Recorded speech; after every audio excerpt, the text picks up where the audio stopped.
നമസ്കാരം. American ഫ്യൂച്ചറും European ഫ്യൂച്ചറും ഏറെക്കുറെ flat ആയതുകൊണ്ട് ഇന്നത്തെ ട്രേഡിംഗ് സെഷനിൽ ഇന്ത്യൻ മാർക്കറ്റിൽ ഒരു ഫ്ലാറ്റ് ഓപ്പണിംഗിൻ്റെ സാധ്യതകളാണ് SGX നിഫ്റ്റി നൽകുന്നത്. കഴിഞ്ഞ ദിവസം ഇന്ത്യൻ മാർക്കറ്റ് വളരെയധികം വോളറ്റൈലായിരുന്നു. രൂപയുടെ മൂല്യം ഇടിയുന്നതും മൂലം ഫോറിൻ പോർട്ട്ഫോളിയോ ഇൻവെസ്റ്റർ ഇന്ത്യൻ മാർക്കറ്റിൽ നെറ്റ് സെല്ലറായി മാറിയതും ഇന്ത്യ-US ട്രേഡ് നെഗോഷിയേഷൻസ് വൈകുന്നതും മൂലമാണ് കഴിഞ്ഞ ദിവസം മാർക്കറ്റിൽ വോളറ്റിലിറ്റി പ്രകടമായത്. കഴിഞ്ഞ ദിവസം നിഫ്റ്റി 0.16% ഇടിഞ്ഞ് 25,818 ക്ലോസിംഗ് നൽകുകയും ചെയ്തു. കഴിഞ്ഞ ദിവസം അമേരിക്കൻ മാർക്കറ്റിലും ടെക് സെക്ടറിലെ സ്റ്റോക്കുകളിൽ സെല്ലിംഗ് പ്രഷർ പ്രകടമായിരുന്നു. ആർട്ടിഫിഷ്യൽ ഇൻ്റലിജൻസ് ബേസ്ഡ് ആയിട്ടുള്ള റാലി മാർക്കറ്റിൽ സസ്റ്റെയിൻ ചെയ്യുമോ എന്നുള്ള ആശങ്കയുടെ പശ്ചാത്തലത്തിലായിരുന്നു AI ബേസ്ഡ് സ്റ്റോക്കുകളിലും ടെക് സെക്ടറിലെ സ്റ്റോക്കുകളിലും സെല്ലിംഗ് പ്രഷർ വന്നത്. അത് ഇന്ത്യൻ മാർക്കറ്റിലും പ്രതിഫലിക്കാനുള്ള സാധ്യതയുണ്ട്. കൂടാതെ ബ്രന്റ് ക്രൂഡിൻ്റെ വില $60 പെർ ബാരൽ എന്ന ലെവലിൽ ട്രേഡ് ചെയ്യുകയും ചെയ്യുന്നു. ഇനി ഇന്നത്തെ ട്രേഡിംഗ് സെഷനിൽ സ്റ്റോക്ക് സ്പെസിഫിക് ആക്ഷൻ വരാൻ സാധ്യതയുള്ള ചില പ്രധാനപ്പെട്ട സ്റ്റോക്കുകളിലേക്ക് കടക്കാം. ഒന്നാമത്തേത് NTPC ഗ്രീൻ. 300 മെഗാവാട്ട് ശേഷിയുള്ള കൗഡ സോളാർ പ്രോജക്റ്റിൻ്റെ ഒരു സബ്സിഡറി പ്രോജക്റ്റ്, 37.9 മെഗാവാട്ട് ശേഷിയുള്ള ഒരു സബ്സിഡറി പ്രോജക്റ്റ് കമ്മീഷൻ ചെയ്യുകയും കൊമേഴ്ഷ്യൽ ഓപ്പറേഷൻ ആരംഭിക്കുകയും ചെയ്തതിൻ്റെ പശ്ചാത്തലത്തിൽ NTPC ഗ്രീൻ മാർക്കറ്റിൻ്റെ ശ്രദ്ധ ആകർഷിച്ചേക്കും.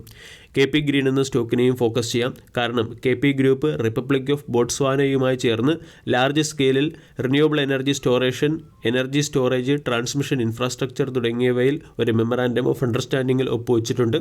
അതുകൊണ്ട് KP ഗ്രീൻ എന്ന സ്റ്റോക്കിനെ ഫോക്കസ് ചെയ്യാം. ഡെൻഡ വാട്ടർ ആൻഡ് ഇൻഫ്ര എന്ന കമ്പനിക്ക് 106 കോടി രൂപയുടെ order Karnataka urban infra development and finance കോർപ്പറിൽ നിന്ന് ലഭിച്ചതുകൊണ്ട് ഡെൻഡ വാട്ടർ ആൻഡ് ഇൻഫ്ര എന്ന സ്റ്റോക്കിനെ ഫോക്കസ് ചെയ്യാവുന്നതാണ്. സിയൻറ്റ് എന്ന കമ്പനി കൈനറ്റിക് ടെക്നോളജീസിൻ്റെ മേജർ സ്റ്റേക്കുകൾ അക്വയർ ചെയ്തു. കൈനറ്റിക് ടെക്നോളജീസ് എന്ന കമ്പനിക്ക് artificial intelligence and high performance computer മാർക്കറ്റിൽ സിഗ്നിഫിക്കൻ്റ് സ്ഥാനമുള്ള ഒരു കമ്പനിയാണ്.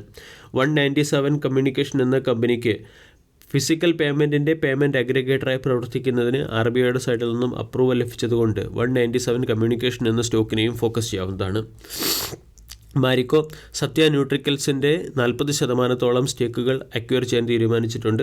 കൂടാതെ അഫ്കോം എന്ന കമ്പനി 205 കോടി രൂപയുടെ ഫണ്ട് വാറണ്ട് ബോർഡ് അപ്രൂവൽ വഴി റൈസ് ചെയ്യാൻ തീരുമാനിച്ചിട്ടുണ്ട്.